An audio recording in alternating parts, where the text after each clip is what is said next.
As a wife, I often engaged in casual conversations with my friends who were also wives about the ups and downs of married life.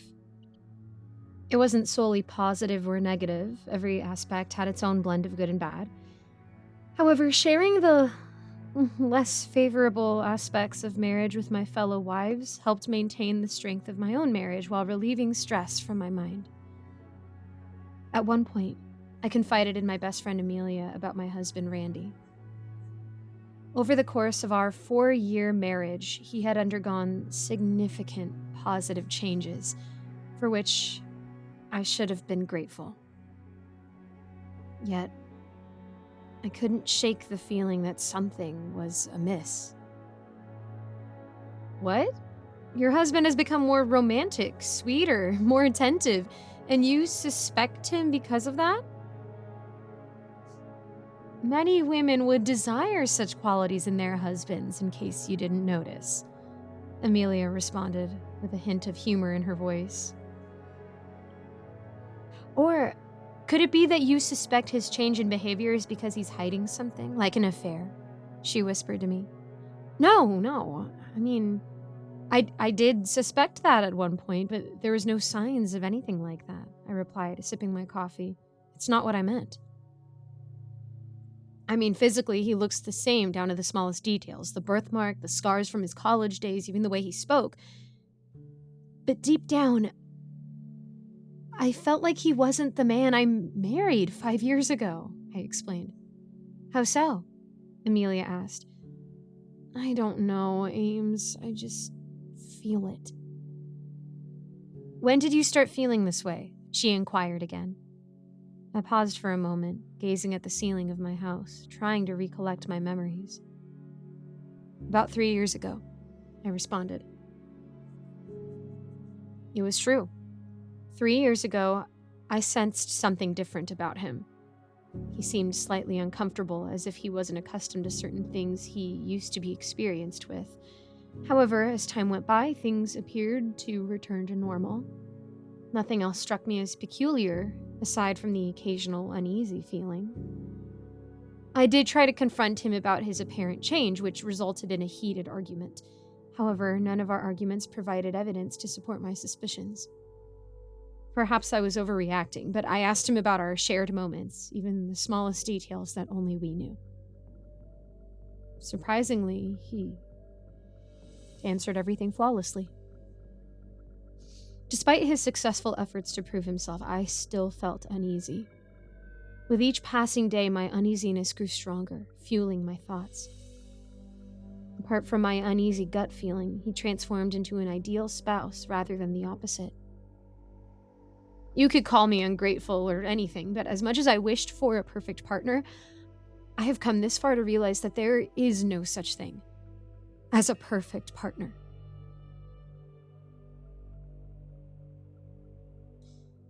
And then, one fateful day, I received the answer I dreaded. It was early morning when my husband left for the office, and I bid him farewell with a kiss at the door. A few hours later, there was an abrupt knock on my door, followed by police officers presenting a search warrant for my house. What? What is this about? I haven't done anything, I exclaimed frantically.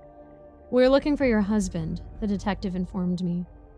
But he's still at the office, I responded, my heart racing at the detective's unsettling reply.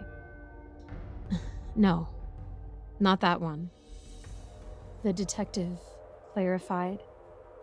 Not that one? What is that supposed to mean? They instructed me to sit and wait on the couch while they combed through the house. Horror struck me when I witnessed some of the officers emerging from the basement, carrying a body bag in their hands.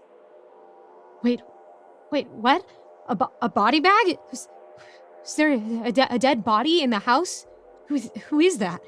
I stammered in panic and horror. We have confirmed it. It's your husband, the detective announced.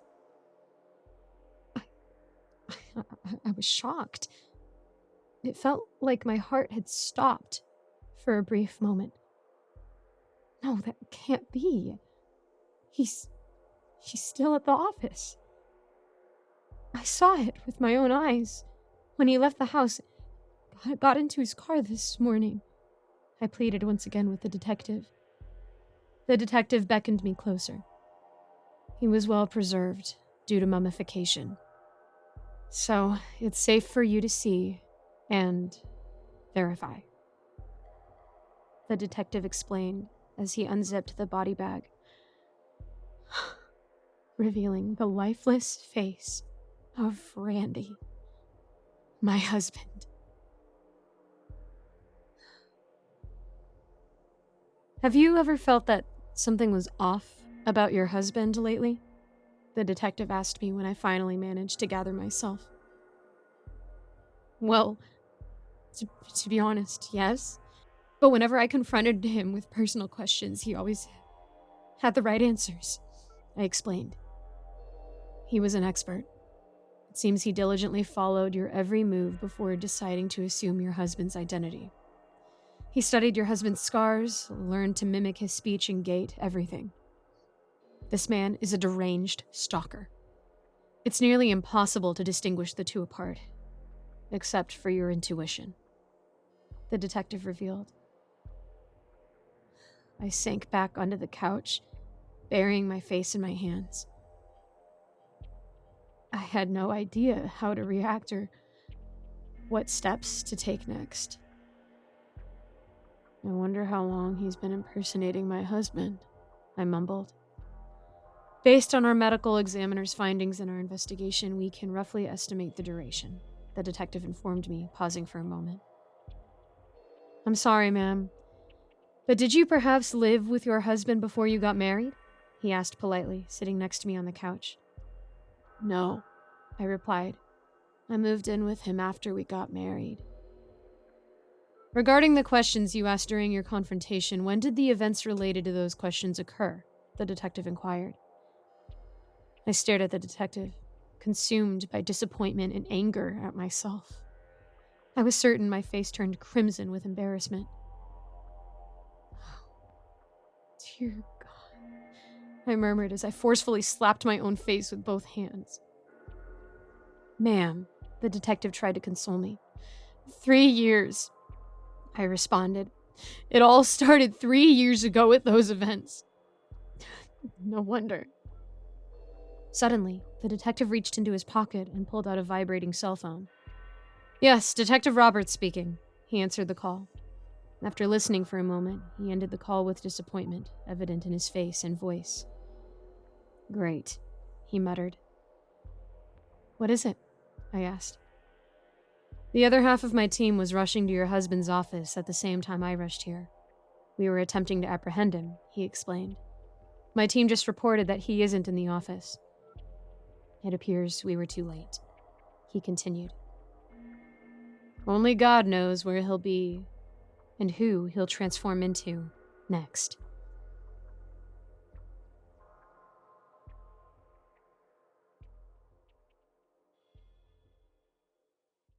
Thanks so much for making it to the end of this video. A quick shout out to my patrons.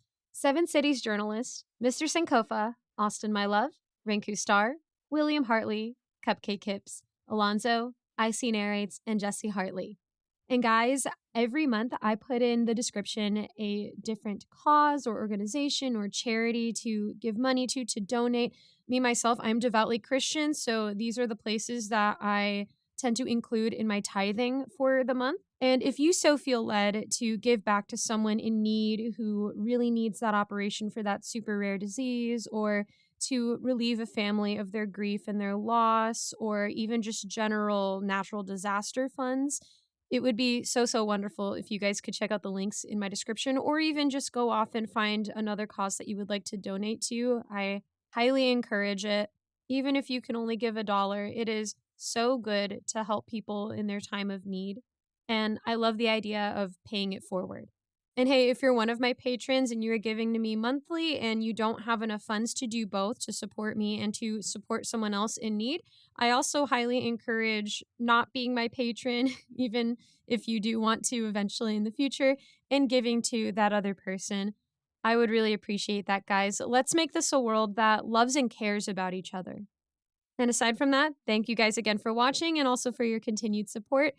Let me know how I can be praying for you. You can leave a comment. You could find my Instagram and send me a message. You can message me in my Discord server, and I'd love to do that for you guys. Thank you again so much. God bless, and I'll see you in the next video.